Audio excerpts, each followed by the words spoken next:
You wake up, same room, same routine. You brush your teeth, scroll your phone, sip your coffee, and brace yourself for another day in a life that doesn't feel entirely yours. You've done everything right. You followed the rules, listened to the experts, worked hard, stayed humble, paid your dues, and repeated the cycle. You were told success would come if you just kept going. But here you are, anxious, overworked, quietly disillusioned. A silent voice inside keeps asking, is this it? And you try to silence it. Because you've been conditioned to. Because society told you that dissatisfaction is weakness, that dreaming is childish, and that failure to thrive is your fault. So you suppress the urge to rebel and instead double down on survival.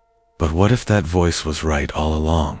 What if you've been living in a carefully constructed illusion, not one made of lies, but of half-truths? What if the power you've been told to search for in jobs, relationships, wealth, gurus never existed out there at all? What if the biggest conspiracy isn't external control, but your own forgotten power? You've been taught to believe that creation is divine, reserved for the gods or the lucky, that you must suffer, wait, and obey to earn a better life. But no one told you the secret, that your mind is not a mirror, it's a projector, that your thoughts are not passive, they are blueprints, that reality, as you experience it, is shaped not by fate, but by command. This isn't motivation, it's mechanics. A quiet revolution once attempted to bring this truth to light, not through religion, but through understanding. A man named Ernest Holmes, born in the early 20th century, didn't claim to channel spirits or unlock magic. He didn't sell hope. He offered a technology, a blueprint of how the mind and universe interact. He called it the science of mind. His message was unsettling because it demanded personal responsibility. You are the cause of your life. Most people weren't ready to hear that. Most still aren't, because it's easier to believe we're victims of an unfair world than to confront the terrifying freedom that we are, its co-creators. But if you're watching this, something in you already knows the truth. You can feel it in the frustration, the dreams, the quiet rage. You're not broken, you're buried. Beneath years of programming and self-doubt lies a force that doesn't need fixing, only remembering. This is not law of attraction feel good, fluff. This is a confrontation with reality. Because if you truly knew the power that lived within, you never give your life away again. And now, we begin the excavation. Ernest Holmes was not a prophet. He didn't dress like a guru, didn't claim divine visions, and never asked anyone to follow him. And yet, what he offered may have been more radical than any religion of his time, or ours. Born in 1887, in rural Maine, Holmes was raised in a strict Christian household, but his mind was restless. The spiritual dogma of his childhood never satisfied his deeper questions. Why do some people suffer endlessly, while others thrive effortlessly? Why do prayers seem to work for some, and not for others? Why is life so uneven, so unpredictable, and yet so patterned? While most around him sought salvation through belief, Holmes began seeking understanding through awareness. He didn't go to elite universities or claim academic accolades. In fact, he dropped out of school early. But what he lacked in formal education, he made up for in relentless curiosity. He devoured the works of Emerson and Thoreau. He studied the obscure writings of Judge Thomas Troward, who described the creative process of thought as a spiritual law, not poetic metaphor, but mechanical function. He immersed himself in Christian Science, Hinduism, Buddhist thought, and metaphysical philosophy. Holmes wasn't content with inspiration. He wanted integration. He saw that scattered across spiritual and philosophical traditions were the same recurring themes. The mind is not separate from reality. Consciousness is not a side effect of existence. It is the cause. By 1926, he synthesized his discoveries into what would become the science of mind, not a religion, but a psychological and spiritual operating system. In Holmes' view, reality is structured like an equation. Thought plus belief equals experience. Not metaphorically, literally. He described the mind as a three-part mechanism. The conscious mind chooses, the subconscious mind executes, and the universal mind reflects that execution into experience. To Holmes, this wasn't mystical, it was natural law. Just as gravity does not ask for your belief to function, neither does the spiritual law of cause and effect. But here's what made Holmes dangerous. His message didn't flatter external authority. He didn't tell people to pray for rescue or follow rituals for blessings. Instead, he handed them the spiritual equivalent of nuclear codes, the understanding that they were already creators, that their lives were being shaped every moment by their own inner narrative, in a society built on obedience to institutions, to tradition, to systems of control. Holmes' teachings were a threat, because if people realized they didn't need permission to create a better life, the game would be over. He didn't build cathedrals, he built clarity. He didn't worship symbols, he decoded systems. And most importantly, he didn't ask to be followed, he asked to be tested, because the power he spoke of wasn't his, it was yours, buried beneath decades of programming, fear, and disbelief. Holmes wasn't the inventor of this knowledge, he was a reminder, a signal from a different timeline, one where human beings aren't puppets of fate, but architects of reality. He once wrote, "Life is a mirror, and will reflect back to the thinker what he thinks into it." To the average listener, that might sound poetic, but Holmes didn't mean it as poetry. He meant it as physics, spiritual physics, and once you understand that, you'll never look at your thoughts the same way again. Most people live as if reality is something that happens to them, as if life is a series of random events, sometimes lucky, often cruel, that we must survive, react to, or endure.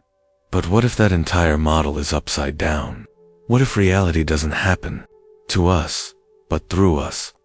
Dr. Ernest Holmes didn't ask you to believe that. He asked you to test it. At the heart of his work lies a concept so radical, it threatens the foundation of how we understand cause and effect. It's not wishful thinking. It's not spiritual escapism.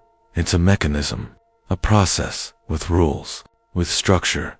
Holmes called it the science of mind, because to him the mind wasn't something mysterious or mystical. It was a system. And like all systems, it could be understood, trained, and directed. He proposed that our experience of reality is generated through a three-part interaction between conscious thought, subconscious power, and the universal mind, a field of infinite potential that responds, without bias, to what we mentally imprint upon it. It works like this. Your conscious mind is the choice maker. It's where you direct attention, imagine scenarios, make decisions, and entertain beliefs. But the conscious mind alone doesn't create outcomes. It simply writes the instruction. That instruction is passed to the subconscious mind, the deep engine of your psyche. This is where emotion lives. Repetition, habits, trauma, identity. It's not logical. It doesn't question. It receives your conscious input and acts on it without resistance. If the conscious mind is the captain, the subconscious is the crew, tirelessly executing whatever commands are given, even if those commands are self-destructive. And finally, there's the universal mind, the field beyond the personal. Holmes described it as the creative intelligence of the cosmos, the infinite canvas upon which thought is painted into form. Whether you call it God, the quantum field, or consciousness itself, it behaves like a perfect mirror. It reflects whatever has been impressed upon it, so the formula becomes clear. Belief is the instruction, emotion is the fuel, action is the alignment. When you think a thought, feel it deeply, and act in accordance with it, you begin shaping reality, not metaphorically, literally. Your internal state writes the code that external experience executes. This is why random affirmations don't work. If you say I am abundant, but your subconscious is still soaked in lack, fear, and trauma, the instruction being sent is still scarcity. The universal mind responds not to what you say, but to what you believe, and belief lives in the subconscious. Holmes' system is not about positive thinking. It's about accurate thinking, combined with emotional clarity and disciplined practice. This idea finds surprising allies in modern science. Consider the placebo effect, one of the most documented phenomena in medical research. A patient is given a sugar pill, told it's medicine, and their body heals itself, not because of chemistry, but because of belief. The mind, through expectation alone, alters biology, or neuroplasticity, the discovery that thought itself can rewire the brain.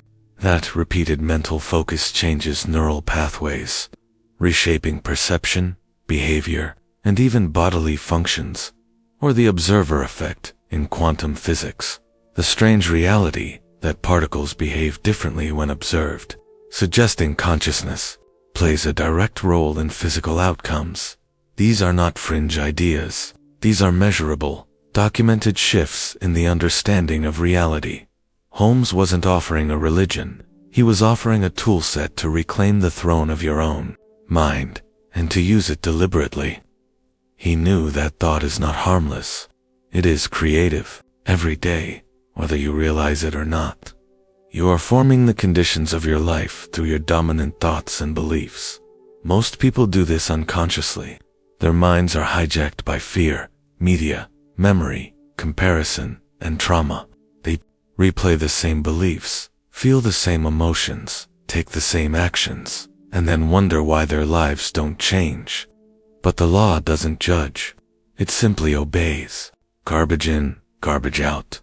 But once you become conscious, once you deliberately choose what to think, what to feel, and what to act upon, the system begins to turn in your favor. Reality becomes less of a storm and more of a signal. You stop reacting and start commanding.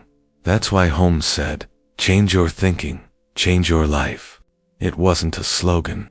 It was a summary of the machine. But like all machines, it doesn't care whether you understand it. It just runs. So the only question is, are you programming it, or being programmed by it? The mind doesn't ask for your belief.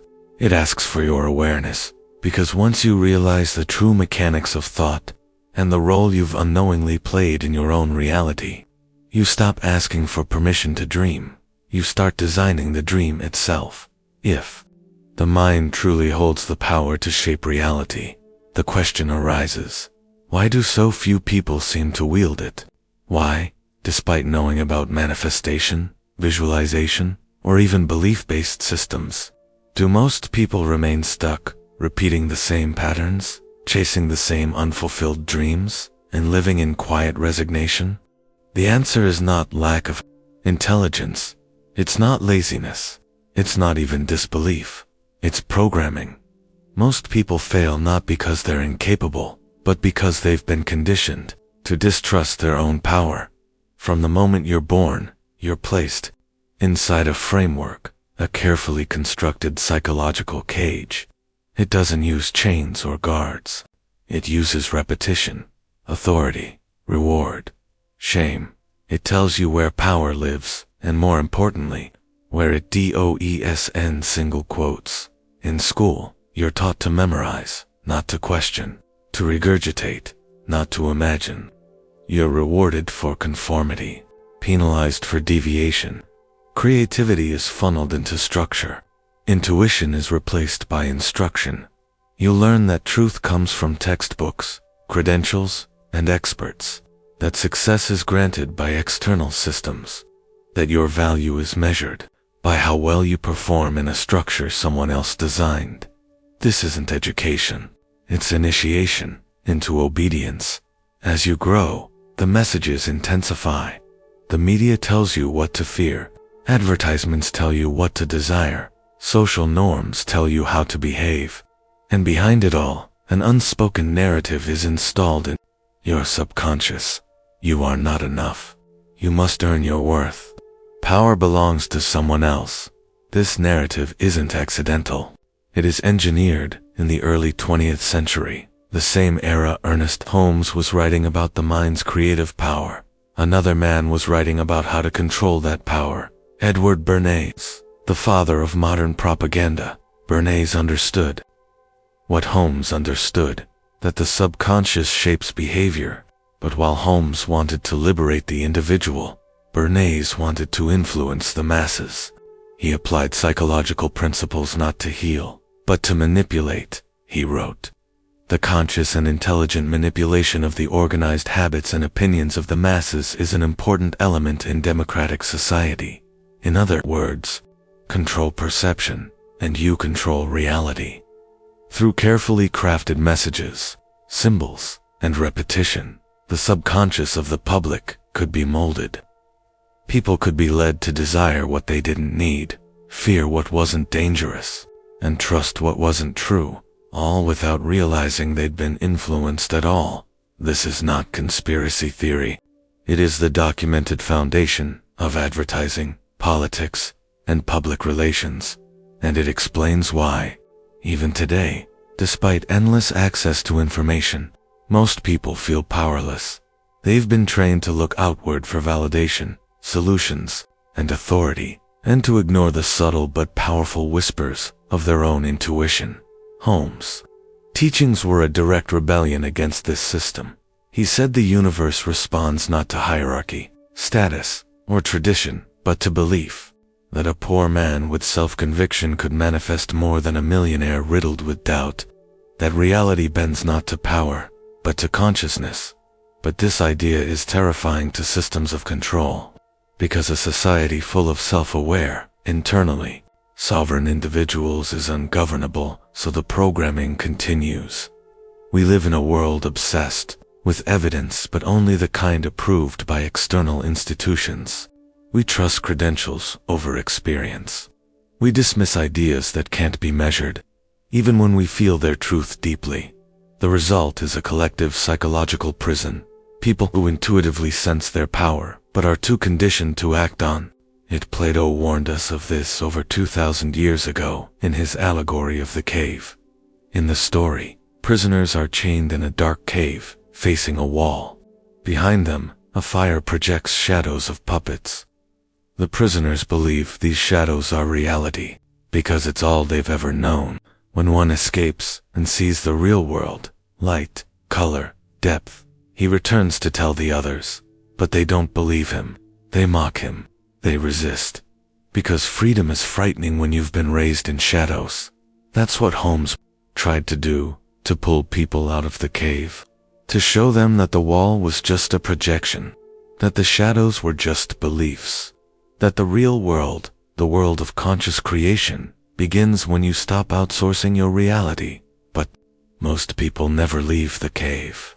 Not because they're weak, but because the chains were installed in the mind, not the body.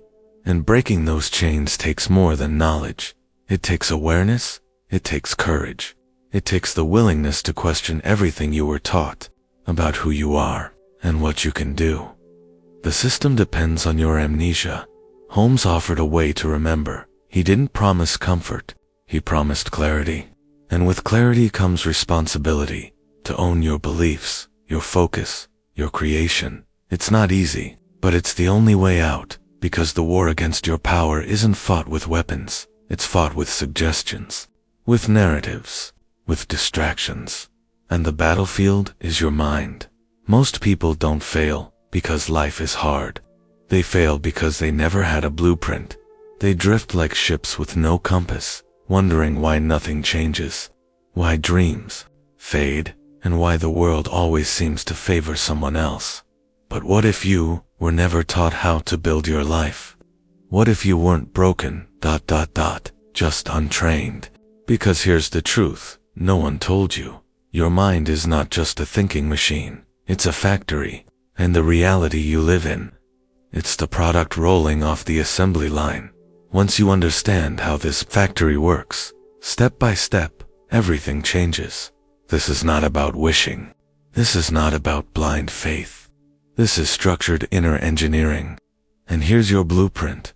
Step 1. Clarify what you want with emotional precision. Clarity isn't just about setting goals. It's about choosing with the full force of your being. When most people think they're manifesting, what they're really doing is daydreaming. They toss vague hopes into the void and expect miracles. But the mind doesn't respond to vagueness. It responds to precision, backed by emotion. Ask yourself this: if the universe is a delivery system, have you even placed a real order? Don't just say, I want more money. Say, I want $10,000 a month doing work that sets my soul on fire while living in peace. Don't just say, I want love. Say, I want a relationship where I feel seen, safe, challenged, and inspired. Specificity is how you program the subconscious. But emotion is what makes the signal strong enough to be heard. You don't manifest with words. You manifest with feelings. Your emotional state is the frequency that tunes your entire field. It's the language your subconscious and the universe actually understand. So when you choose what you want, don't just write it down. Feel it. Saturate your nervous system in that reality until it starts to believe it's already true. That's when your mind starts shifting from wishful thinking to internal certainty. Step 2. Identify and rewire your limiting beliefs. But here's where most people get stuck. They choose a goal, but their internal software is still running a story that says, I'm not worthy, it's too late, or people like me don't succeed. That's like trying to build a mansion on a foundation of quicksand. The subconscious mind is the engine, but that engine runs on belief. If your conscious mind is saying yes, but your subconscious is saying never, the signal gets blocked. So how do you rewire it? Start by observing your thoughts. Track your emotional reactions. Notice where you shrink, hesitate, or self-sabotage. These are symptoms of a deeper script playing beneath the surface. Then question them ruthlessly. Where did this belief come from? Who gave it to you? Is it even true? Once you isolate the belief, replace it.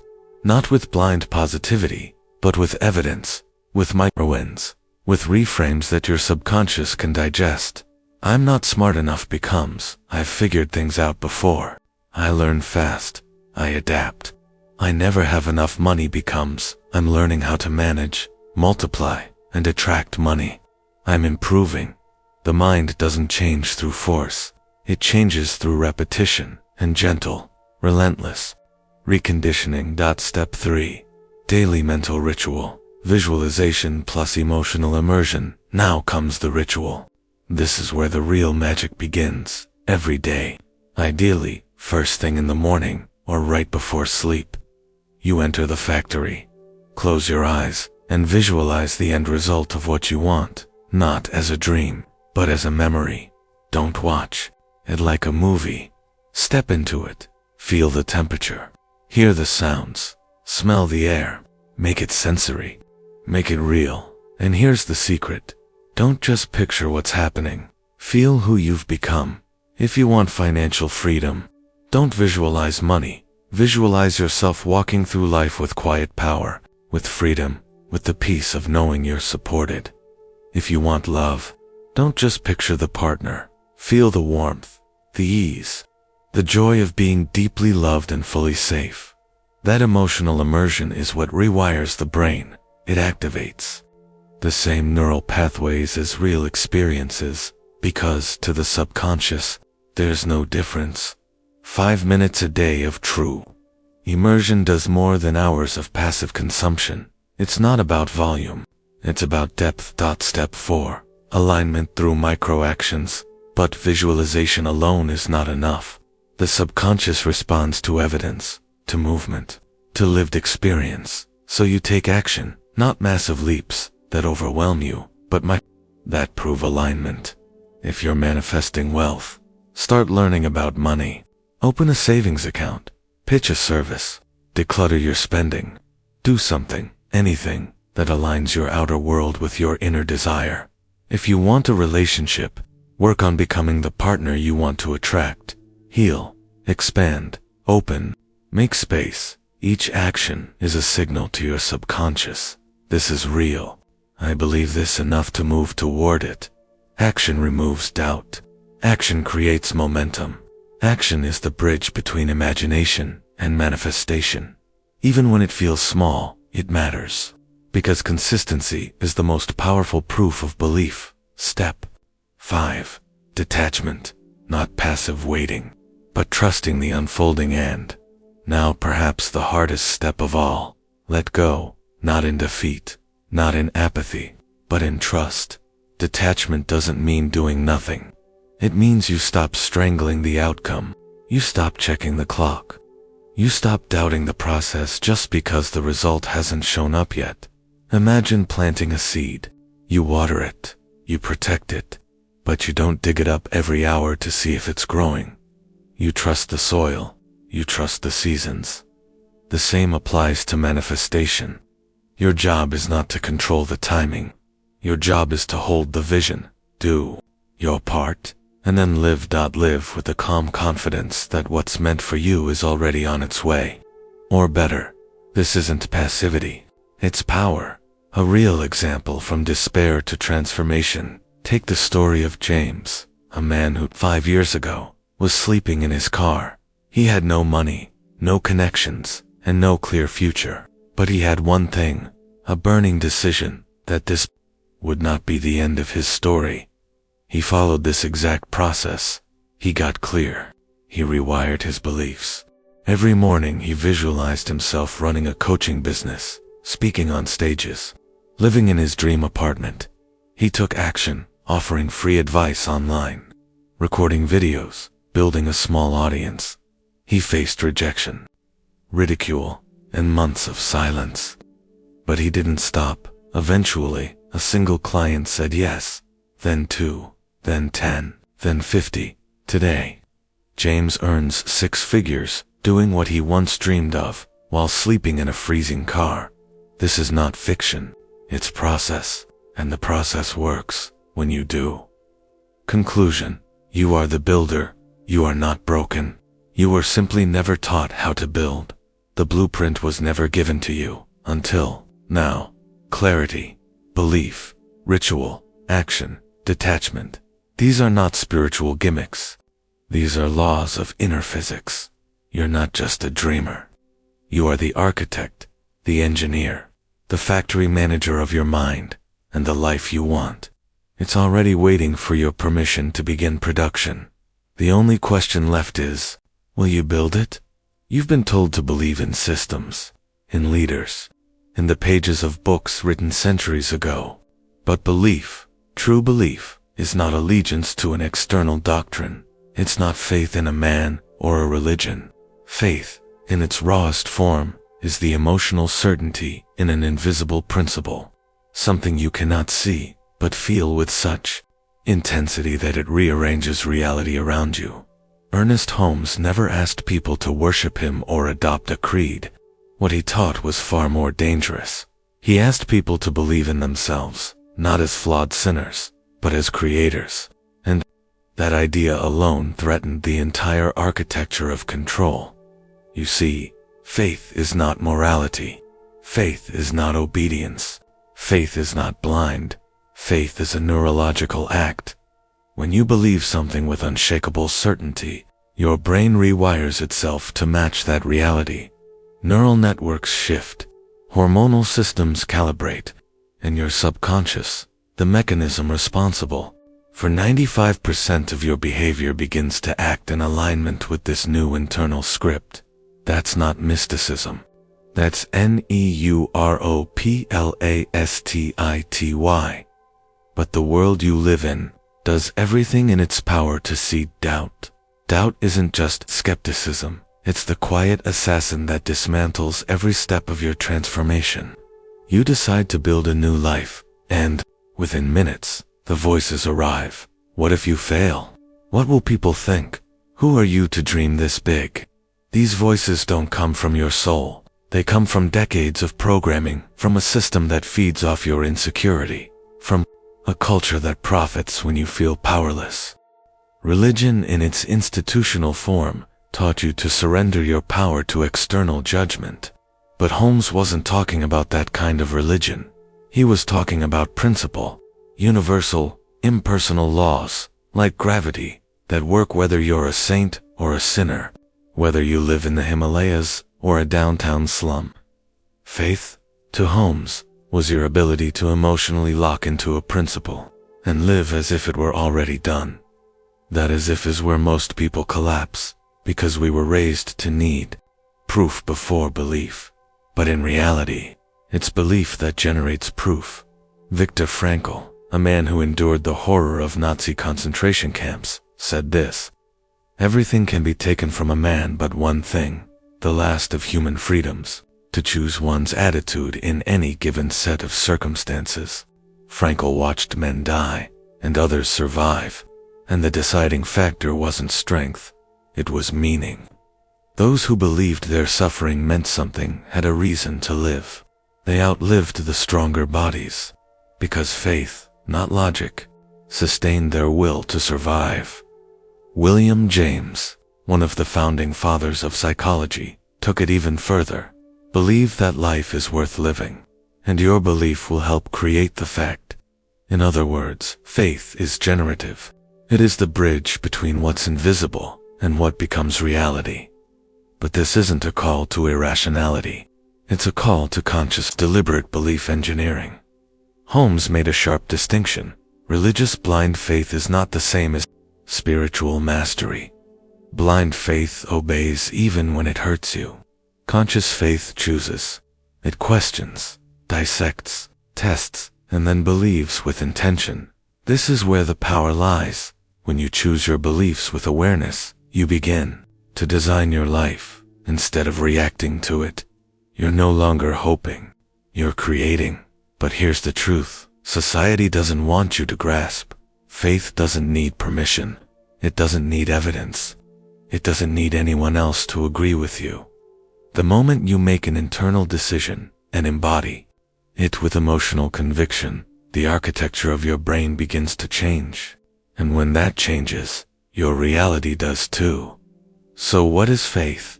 It's not a wish, not a fantasy, not a last resort. Faith is the force that transforms invisible thoughts into visible outcomes. It is the furnace in which your future is forged. But it's not passive. It demands emotional fuel. It demands mental discipline. It demands that you trust a principle, even when your current circumstances scream the opposite. That is the war of the modern mind. To believe, not because of evidence, but in spite of it. To say, I will succeed, not because the world agrees, but because I have decided. Holmes knew the stakes. He wasn't offering comfort. He was offering responsibility. And when you accept that, when you understand that faith isn't about gods but about laws, you stop waiting for miracles. You become one. They don't need chains anymore. They don't need guns or guards. All they need is access to your attention, to your emotions, to your imagination. The most valuable resource of the 21st century is not oil, not data, not even money. It's your mind. More specifically, your subconscious. And for decades, it's been quietly harvested like a gold mine. Every time you scroll past an ad, every time a campaign slogan sticks in your head, every time a video just happens to show up in your feed, you're witnessing a kind of manifestation. Not yours, but theirs. Because the principles once taught by mystics and spiritual pioneers are now being used by corporations, governments, and algorithms. Not to liberate you, but to shape you, to mold your beliefs, nudge your choices, and curate your reality. Let's start with advertising, the most blatant form of subconscious programming. What is it, really? It's targeted suggestion plus emotion. A visual cue, a sound, a symbol, tied to a feeling. Not logic, feeling. The goal isn't to make you think. The goal is to make you feel before you even know why. It's why Coca-Cola doesn't sell a drink. It sells happiness. Why luxury brands don't show products. They show lifestyles. They're not speaking to the conscious you who compares prices and checks labels. They're speaking to the deeper, emotional you, the one who makes decisions based on belonging, desire, and identity. The same laws that Holmes taught for self-transformation, repetition, belief, emotion, are now used to engineer consumption. But it doesn't stop at products. The same formula is used in politics. Campaigns don't win on policy, they win on narrative. A carefully designed emotional script, repeated until it becomes an internal voice in your head. Make America great again. Yes, we can. Stronger together. These aren't arguments. They're hypnotic affirmations. Think of it this way. Faith, as Holmes described it, is emotional certainty. When repeated with emotional charge, beliefs sink into the subconscious and shape behavior. Politicians have learned to use this not to awaken your power, but to make you surrender it. Fear, outrage, and tribal loyalty become tools to bypass logic and hardwire allegiance. This is not accidental. It's the result of decades of psychological research, much of it funded by governments and corporations. In the early 20th century, Edward Bernays, the nephew of Sigmund Freud, revolutionized propaganda by fusing psychoanalysis with marketing. He didn't sell products, he sold desires. He taught governments how to manufacture consent, and now, we've entered the age of algorithms, systems far more precise and far more invisible. They don't just guess what you want, they predict it, they shape it. They feed you content that reinforces your existing beliefs, keeping you in a feedback loop of dopamine and confirmation. The algorithm doesn't care about truth, it cares about engagement. And nothing engages like outrage, fear, or tribalism. Your imagination, once seen by Holmes as the throne of reality creation, has been hijacked. Hijacked by scrolling, by infinite notifications, by curated outrage, and pixel-perfect seduction. Instead of visualizing your future, you're being fed other people's visions, other people's agendas, other people's dreams and fears. And here's the most disturbing truth. Holmes' entire system of manifestation, intention, emotion, repetition, belief, can be weaponized. Flip it upside down, and you get control. Mental slavery. A society that thinks it's free, but behaves exactly as it's told. You're not being shackled. You're being suggested to death. This isn't theory. This is the reality you live in. The proof is everywhere in your habits, in your opinions, in your scrolling history. Your mind has been mined for its gold, and it will continue to be, unless you wake up. So here's the question. Are you manifesting your life, or is someone else doing it for you? Because belief is not neutral. Attention is not harmless. Your subconscious doesn't filter based on truth. It filters based on repetition and emotion. And if you're not feeding it intentionally, then someone else is. This is not a call to paranoia. It's a call to power. The same principles that enslave can liberate. The same algorithms that distract can be redirected. The same emotional hooks used to sell you fear can be used to anchor you in purpose. But first, you must reclaim your attention, reclaim your belief, reclaim your imagination, because in a world where everyone is trying to manifest for you, the most revolutionary act is to manifest for yourself. There comes a moment when survival no longer satisfies the soul. When waking up, going to work, paying bills, and repeating the cycle begins to feel like a slow death in disguise.